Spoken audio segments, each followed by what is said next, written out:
KOMU8's Dan Kennedy joins us live with a winter storm update from the capital city in Jefferson City. In Jefferson City, crews have done a good job of clearing the roadways like this one right in front of the Capitol building so folks can get through. Still, people are going to have trouble getting their cars out like this Ford Escape. Even with four-wheel drive, it may be difficult. As you know, the governor did declare a state of emergency today. That way state agencies can help folks out in communities if they call for relief. Thankfully, at this point, they say nobody's done that. That's because there have been no major power outages to report here in the Jefferson City area. Now, the driver to this Ford Escape actually just showed up seconds ago, so we're going to help her get this car out of here, and we'll see you at 6. Reporting live from Jefferson City, I'm Dan Kennedy, KOMU8 News. Well, Dan, that's very nice. Imagine that. He's the only guy out in front of the Capitol at 5 o'clock on a Thursday afternoon. To continuing our team coverage, we've been all across mid-Missouri today. KOMU8's Joe Chiodo is live in Columbia with clearing less traveled neighborhood streets. But first, we join KOMU8's Dan Kennedy live in the capital city with the details there. Dan? Good evening, Jim, from Jefferson City. The Capitol is over here to my right. I'm standing next to a water fountain here. As Doppler Dave said a moment ago, the rain has tapered off. The snow has tapered off. We haven't seen much of that in a while. But that didn't stop the snow from accumulating in here. There's a lot of it. And that was basically the story today across mid-Missouri. I drove around. On my way up here from Columbia, I saw lots of cars, dozens of them, stranded on the side of the road. I also saw folks here in Jefferson City clearing their driveways of the snow. And then I talked to the lieutenant at the Highway Patrol. He told me this snow came faster than they expected. He said they did anticipate some trouble, just not to the degree they saw today. And he said he's warning drivers of the next possibility, ice. A major winter storm is coming to an end tonight in mid-Missouri, but not before dropping 11 inches of snow. How your morning commute will look tomorrow. We're live from I-70. And crews will be out all night in Jefferson City trying to clean up the roads. KOMU8 at 9 starts right now. Live from Studio 8A, coverage you can count on in high definition. This is KOMU8 News at 9. Snow hit hard today. It left loads of mid-Missourians stuck in the streets and stuck at home. Well, MoDOT officially closed a stretch of Interstate 70 near the US 63 highway interchange after traffic there was at a standstill for hours. But it's looking a little better there now. KOMU8's Dan Kennedy joins us live from the interchange of 70 and 63. Dan? Good evening. If you were out on the roads today, you know navigating them was a very tricky task for a lot of people. I'm live at the 70 and 63 connector where MoDOT earlier today shut down all 4 lanes of traffic from the 63 connector all the way to the Lake of the Woods exit. That's about a 2-mile stretch of road. Now, why did they do that, you ask? Well, MoDOT had to clear all traffic out of the way so they could start to move some of the stalled cars and start to move some of the ice and the snow out of the way. I want to show you a picture from earlier today when this storm was at its fiercest point. If you'll take a look at this, you'll see cars were bumper to bumper at that 70 and 63 connector. Now, that 3-hour closure was only supposed to last 2 hours until 5 o'clock, ended up lasting 5 hours. They just reopened this stretch of road at 8 o'clock this evening. It's not just in Columbia, though. If you'll take a look at this video from Kansas City earlier this afternoon, you'll see it was much of the same story. Cars overturned in ditches, stuck in the middle of the interstate. Now, if you do go out, we want you to be careful, and we want you to tune in to KOMU8 News today, tomorrow morning, beginning at 4:30 in the morning. We'll have the latest on closings and the latest on the road conditions. That's the latest here from 70 and 63. I'm Dan Kennedy, KOMU8 News. The entire time he was on live, only 1 car went by, and that's at 63 and I-70. Not a lot of vehicles out on the road. So now to our Target 8 investigation. KOMU8 News has learned of several alleged incidents of excessive force at the Vandalia Women's Prison. KOMU8's Dan Kennedy looked into the 2 reported incidents and found some alarming details about those involved. Dan?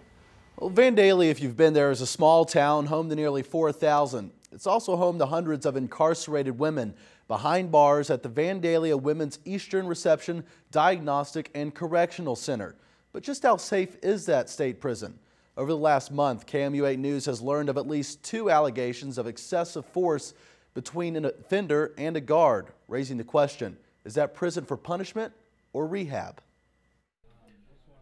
This memorandum from Corrections Officer Joanne Myers details that summer 2012 incident when a female guard allegedly picked a fight and escalated the altercation with offender Cassandra Ballou. That guard, a Sergeant Nicholson. The prison wouldn't give me her first name. Ballou is serving a 10-year sentence for robbery in the first degree and armed criminal action. The memo doesn't go into detail about the incident, but Myers states she felt the need to file use of force paperwork. Myers says another worker, Lieutenant Justin Swank, determined there was no use of force after reviewing video of the alleged incident. And according to the memo, Swank went a step further, ordering the footage erased. That means any evidence is now gone. Ballou isn't alone. I was very bloody. My hands were very swollen. My feet were swollen. Janella Burnett served 4 years at Vandalia for assault and possession beginning in 2005. She says she slung her fist at a guard one day after he grabbed her shirt from behind. By this time, I just became defensive to protect myself. She says the guard saw her as a threat, so they took her to a holding cell that she says is used for offenders on suicide watch. Next thing I know, I had 4 officers profusely stepping on me and kicking me. She says the beating continued, and she reached out to a corrections officer at the door. I kept saying, "Miss Spalding, please help me, please help me." She said, "The only thing you need to do is shut your mouth." When a person goes to prison, it should be for the purpose of actually correction and rehabilitation, and not just for punishment.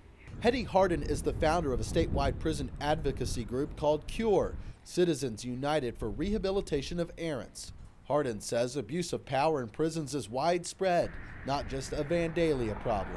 Guards in general having power over prisoners, it creates a dynamic where justice just flies out the window. The person has too much power and it becomes a corrupt thing. Myers echoes that sentiment, saying those involved promoted a do as I say and don't ask questions atmosphere, adding they made a mockery of our employee code of conduct. She sums up her view of last year's alleged incident, saying, "I believe I, my co-workers, and offender Ballou were failed by supervising staff in multiple ways that evening. First, by Sergeant Nicholson for her unprofessional and unethical behavior for picking a fight with an offender and escalating the situation. Secondly, by Corrections Officer Swank for failing to do the required paperwork and attempting to tamper with evidence or cover up what happened. Thirdly, by Corrections Officer Hawkins for erasing the video footage." Meanwhile, Myers asked the warden to dismiss disciplinary action against her for not filing use of force paperwork that shift. If the allegations are true, 3 state workers could face serious charges. Sergeant Nicholson for offender abuse, Lieutenant Swank and Sergeant Hawkins for tampering with physical evidence, failure to report offender abuse, tampering with a witness and a victim, and conspiracy. All felony charges. Despite the severity of alleged incidents like these two, Hardin says such problems in prison are inevitable. Outside monitoring of the prison system is desperately needed to prevent abuses like this, abuses of power, and human rights violations. On January 30th, I submitted an open records request through the Missouri Sunshine Law to the Department of Corrections asking for the employment status of those involved in any internal disciplinary action they faced. I've yet to receive this information. A department spokesperson says they don't comment on personnel matters. But he did reach out to me this afternoon saying this matter has been investigated and discipline is being administered against the appropriate employees. We'll continue to follow this story and report any updates.